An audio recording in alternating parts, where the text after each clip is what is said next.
اور پھر آخری بات یہ کہ دعاؤں کی کثرت. آیت کریمہ کے علاوہ اللہ اللہ ربی لا اشرک بہ شیئا، نبی صلی اللہ علیہ وسلم اپنے گھر والوں کو جمع کر کے یہ دعا سکھاتے تھے اور فرماتے کہ جب تم میں سے کسی کو کوئی غم یا پریشانی پہنچے تو اسے چاہیے کہ وہ اللہ اللہ ربی لا اشرک بہ شیئا کہے. اللہ اللہ لفظ کی تکرار ہے. 2 دفعہ جب آپ اللہ اللہ کہتے ہیں آپ کا دل ہلکا ہوتا ہے. پھر رب کی صفت کا ذکر ہے، اس میں توحید کا اقرار ہے، اور خالص نیت سے یہ پڑھے تو غم اور تنگی دور ہوگی انشاءاللہ. پھر یا حی یا قیوم برحمتک استغیث، یہ پریشان کن معاملات میں مانگی جانے والی دعا ہے. اس میں اللہ تعالیٰ کا اسم اعظم ہے، اس میں اللہ تعالیٰ کی 2 صفات کے ساتھ 2 ناموں کے ساتھ وسیلہ پکڑا گیا ہے، الحی القیوم. اور بہترین وسیلہ جس کے ساتھ دعا کی جائے وہ اللہ کے نام ہے، اللہ تعالیٰ کی صفات ہے. پھر ایک اور دعا ہے اللہم رحمتک ارجو فلا تکلنی الی نفسی طرفۃ عین واصلح لی شأنی کلہ لا الہ الا انت. اے اللہ میں تیری رحمت کا امیدوار ہوں، تو مجھے آنکھ جھپکنے تک کے لیے میرے نفس کے حوالے نہ کرنا اور میرے سارے معاملات درست فرما دے، تیرے سوا کوئی معبود نہیں. یہ مصیبت زدہ کی دعا ہے. رسول اللہ صلی اللہ علیہ وسلم نے فرمایا دعوات المکروبی، پریشان حال کی دعا.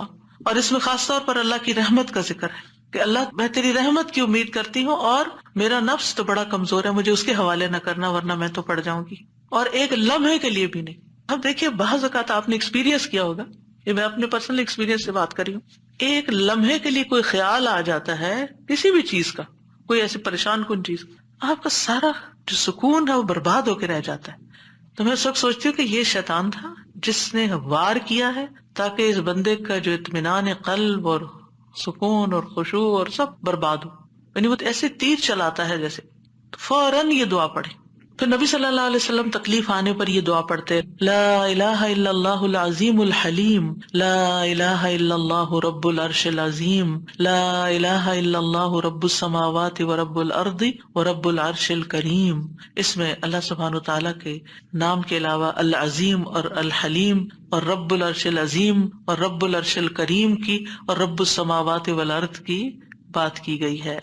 یعنی اللہ تعالیٰ کی صفات کو بیان کیا گیا ہے اور پھر توحید کا اقرار ہے. توحید کا اقرار غموں کو دور کرنے کا باعث ہے کہ میرے لیے اللہ کافی ہے، حسبی اللہ و نعم الوکیل، اللہ کافی ہے میرے لیے.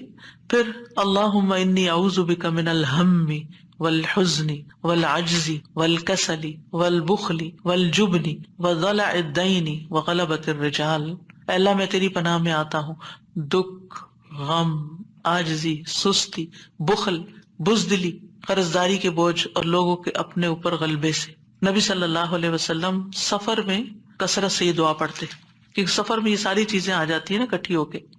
اور پھر آپ دیکھیں کہ غم ماضی کا ہوتا ہے، فکر مستقبل کی ہوتی ہے، اور پھر بے بسی اور کمزوری اور کچھ کرنے کو دل نہ چاہنا اور کسی کی مدد نہ کرنا اور ہر چیز سے ڈرنا، بزدلی دکھانا اور لوگوں کا چڑھائی کر دینا آپ پر، یہ ساری چیزیں وبال ہیں. ان سے بچنے کے لیے دعا کرنی چاہیے.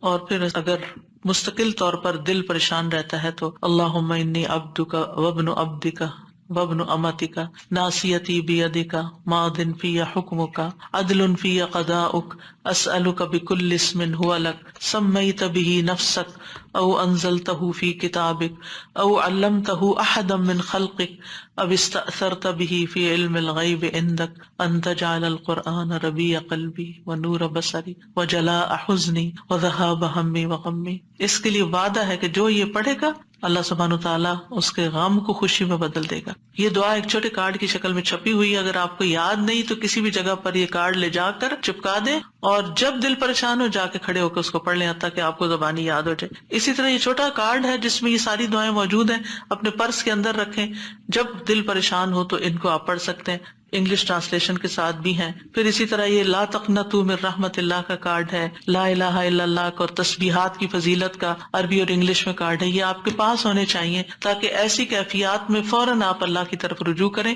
دعائیں یاد نہیں رہتی تو دیکھ کے بھی پڑھ سکتے ہیں.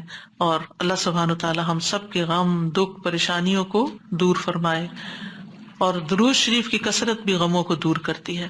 وآخر دعوانا ان الحمد للہ رب العالمین. سبحانک اللہم وبحمدک اشہد ان لا الہ الا انت استغفرک واتوب الیک. السلام علیکم ورحمۃ اللہ وبرکاتہ.